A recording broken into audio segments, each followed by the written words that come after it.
Hi everyone, this is Amanda at Amanda's Booktopia. If you are new here, welcome, and if not, welcome back. And today I am finally doing my June wrap-up of all the books I've read and all the stuff I did for Camp Season-a-thon with Completely Melanie and Clint from Reed's Readers and Kaylani from Kaylani Simply Me. And, well, they had a whole readathon going on for the whole month of June to log the most pages possible. And, well, this was not my best month. That's probably the easiest way to put it. And, well, you know how I crushed May and added so many books, and as soon as I crushed May, I slumped a little bit. I only managed to read 7 books in the month of June, 2 of which were library books, but I did log it for Camp Season-a-thon. The first book I read for Camp Season-a-thon was November 9, which was a buddy read with the coffee patrons in Melanie's coffee group. That was by Colleen Hoover, and it was a reread for me as it was my first Colleen Hoover book that I read years and years back, and I forgot it. So I got it from the library because I didn't feel like buying it and save myself a little money that way, and just reread it, and it's just as great as I remember. Still a 5-star read for me. It was my introduction to Colleen Hoover, and I am so glad I did. I love Colleen Hoover's books, Verity being my absolute top tier favorite. All of her books are just amazing. So always a 5-star, regardless of what she writes for me. And then the second book I read was another library book, which was The Other Misses by Mary Kubica. OMG, it was the best thriller of this whole year by far. The twists and turns and stuff I did not see coming, like, damn. Like, that ending is not at all what I expected. And I am going to be doing a review video of that book alone coming up. I'm not sure when, but I will be posting a whole review on that book because it was by far the best thriller I've read all year. Like, wow. If I could give it 10 stars, I give it 10 stars. And best part, it's being made for Netflix. So I am ecstatic to watch it on Netflix when it comes out. I'm surprised it hasn't yet, but I'm really, really hoping it's soon because I desperately, really, really, really want to read it. I mean, watch it, not read it, because I've already read it. But I absolutely loved it. 10 out of 10 stars, if I could do that. I would if I could. Trust me. I'll wait till the review video to really give all my thoughts on the book and tell you more. But those are the 2 books that I read for Camp Season-a-thon. They're library books. Now to get into the books that I have read for the month of June. And the very first one after the library books was Red, White, and Royal Blue by Casey McQuiston. I really enjoyed it. It was for a TBR knockout for a queer author, and I thought it was my first book by Casey McQuiston, and I actually did enjoy it. I gave it 4 stars. It wasn't like blow out of my mind good, but I really did enjoy the romance that went on between the 2 main characters. This is a male-male romance, for those that don't know. And one of them is the president's son from the US, and the other one's a prince in England. And I really enjoyed their banter. So the president's son was in an international incident with the Prince of England.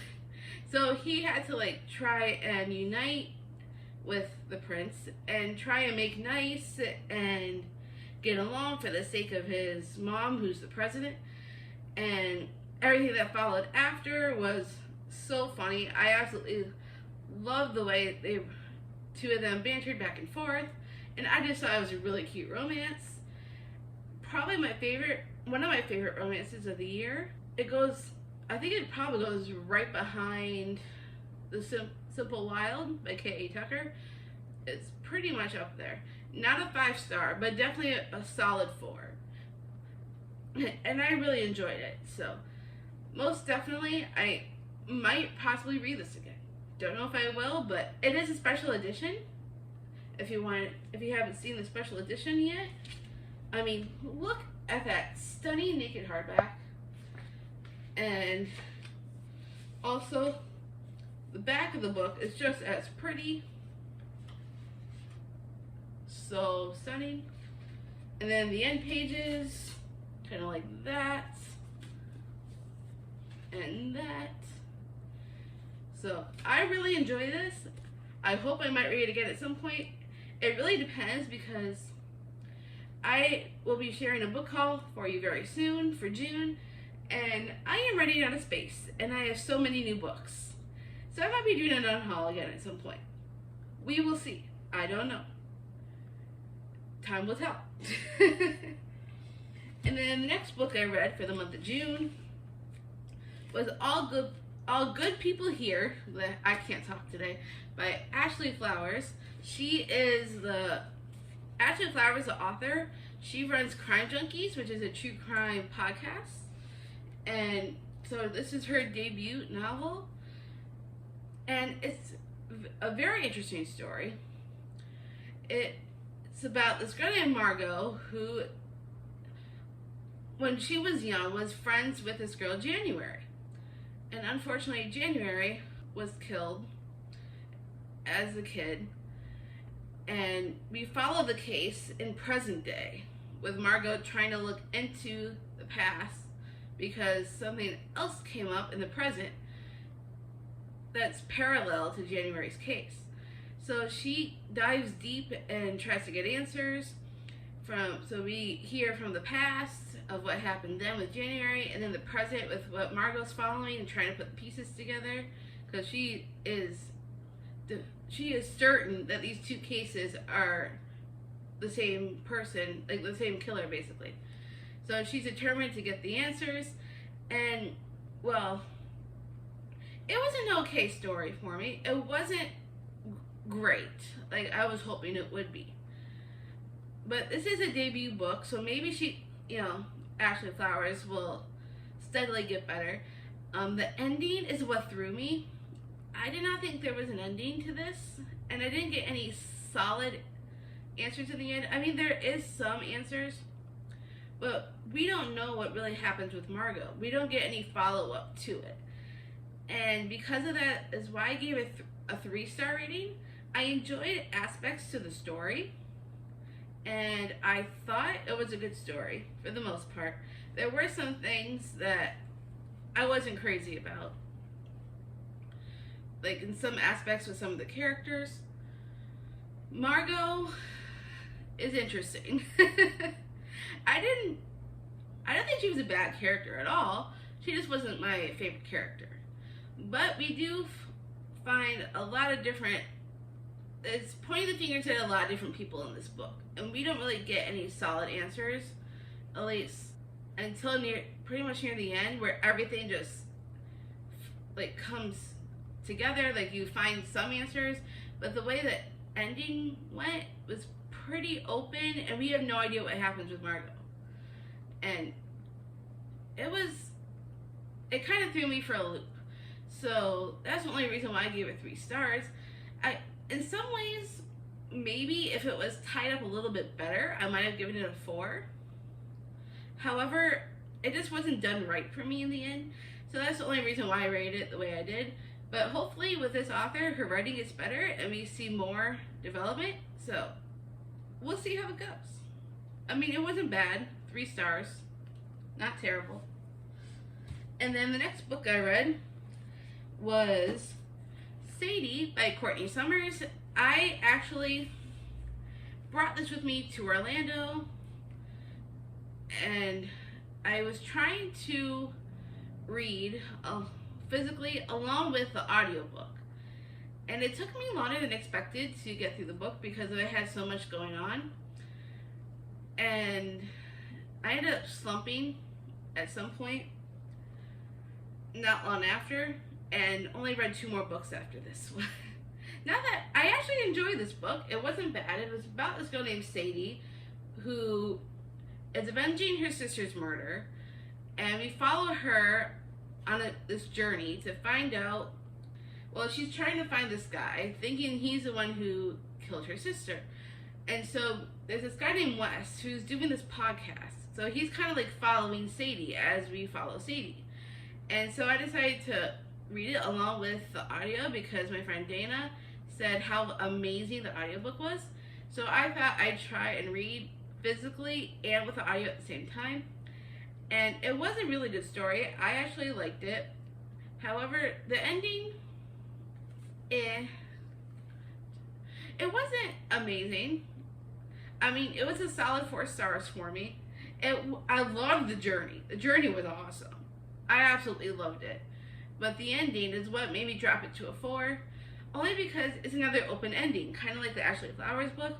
And for some reason, I just don't agree with open endings. I feel like everything should be tied up neatly in a bow.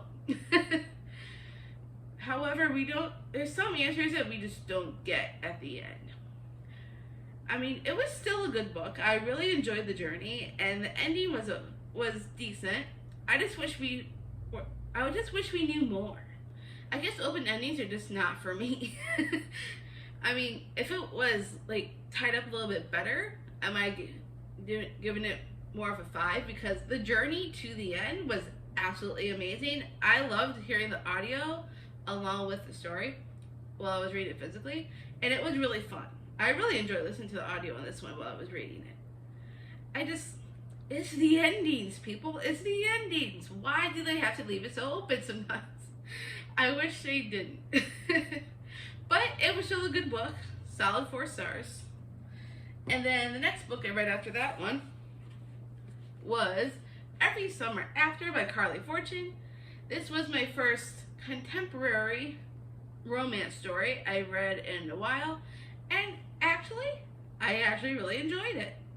Probably a little bit more than I did with Red, White, and Royal Blue because I really enjoyed the characters in this one, and we find out some very interesting things with the characters. For those that don't know, it's about this girl named Persephone, and she goes to the lake with her family as a kid, and we kind of go from past to present and present to past as we continue on her story, as she gets to know this guy named Sam, who's the same age as her, or around the same age, or something like that. I think they're the same age, actually.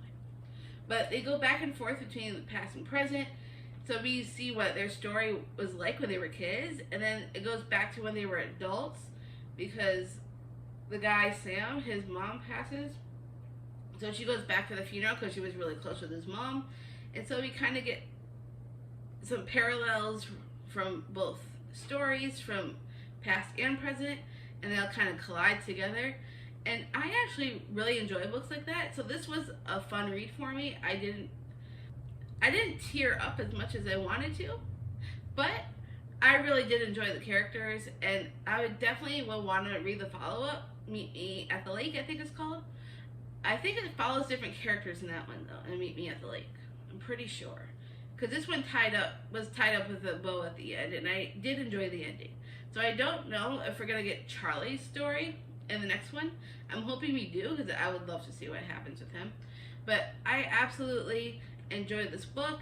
Solid 4 stars. I would definitely read more from this author, even though I heard the second one is not as good as this one. But I do want to read the second one, so we'll find out and see what happens with that. And then after that, I kind of slowed down on my reading. I didn't do much after that.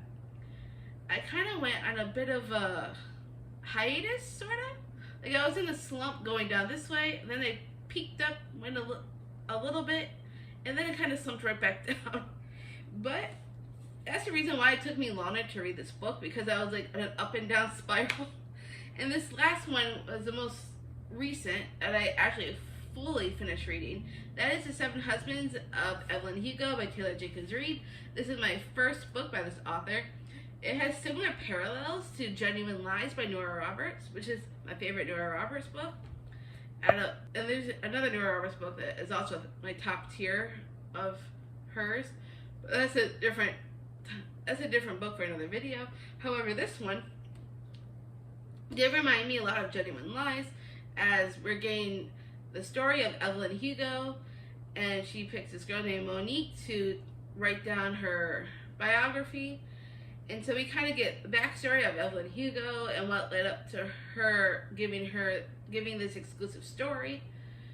And it took turns I was not expecting. I thought it would be just like Genuine Lies because it's the same kind of thing in that book where they are also giving their biography, because she's also a Hollywood icon in Genuine Lies as well. Not Evelyn and Hugo, because it's a different character in Genuine Lies, but it's very similar in some ways. And I've been told that I would really like this book because of Genuine Lies, and I'm really glad that I finally read it because it was so good. There was things I was not expecting with Evelyn, and I wish I could tell you more, but if I do say too much, I might give away stuff. But I absolutely loved reading Evelyn's story and what led up to her being where she is in the present. So it was a lot of fun going back and forth with Evelyn's story, and I'm glad this was my first Taylor Jenkins Reid book. I have some of her others on my shelf that I also still need to read. So many books, so little time, right? And I actually loved it so much by this author. I ended up giving it 5 stars in the end because I seriously actually started to cry a little bit by the end. And I'm like, no, it can't end that way. But it was a really good ending. I just wish it didn't end. I didn't want this one to end. I really enjoyed it. I just was on an up and down spiral. There were times I wanted to keep reading, and other times I just didn't feel like reading. So there were times when I put this down quite a bit. Then when it got towards the end of the book was when I started, straight reading, went all the way through to the end. And I am so glad that I did. This was definitely a 5-star read for me. Definitely probably one of my favorites of the year. And, well, after that, I kind of stopped reading for the most part. That was pretty much the last book in June. However, I did start reading Fourth Wing by Rebecca Yarros. And, well, there's been a lot of days in June where I just didn't feel like reading. I just wanted to watch BookTube. More and more videos on BookTube. Because there's so many people that I follow that I really enjoy watching their videos. So I was mostly doing a lot of that and not so much reading. But I did get a solid 7 books in, even though it wasn't what I normally do. I usually read a lot more than that. But I know for some people, 7 is a good number. So at least I did a decent job. So most of the times I read at least up to 12 books in a month if I'm in a good reading month. Back in May was probably my best month of the year thus far. And, well, I still have barely read Fourth Wing. I've read a little bit, don't get me wrong, it's giving me Divergent vibes, and I'm really enjoying it. However, I probably won't finish it before, well, I still have so much more to read, and this is July 1st, the day I'm filming. So, I'm obviously going to be reading into July, since I have not gotten even halfway yet. So I still got a ways to go on that one. But I did a decent job, read 7 books, logged in for Camp Season-a-thon. It was a lot of fun. And, well, that's everything I read for June. I'll probably end up including Fourth Wing in July's wrap-up because I started it but didn't get very far. So I'll probably include that one in the next wrap-up. But that is everything I have read for June. Thank you all for watching this video. If you want to comment but don't want to be real chatty, give me a star for Evelyn Hugo in the comments if you want to do something, or give me several stars, however many you want to do, because she's a Hollywood icon, so stars galore. And if you want to continue watching my videos, click that subscribe button down below. Give me a big thumbs up if you like this, and I can't wait to see you all in the next video.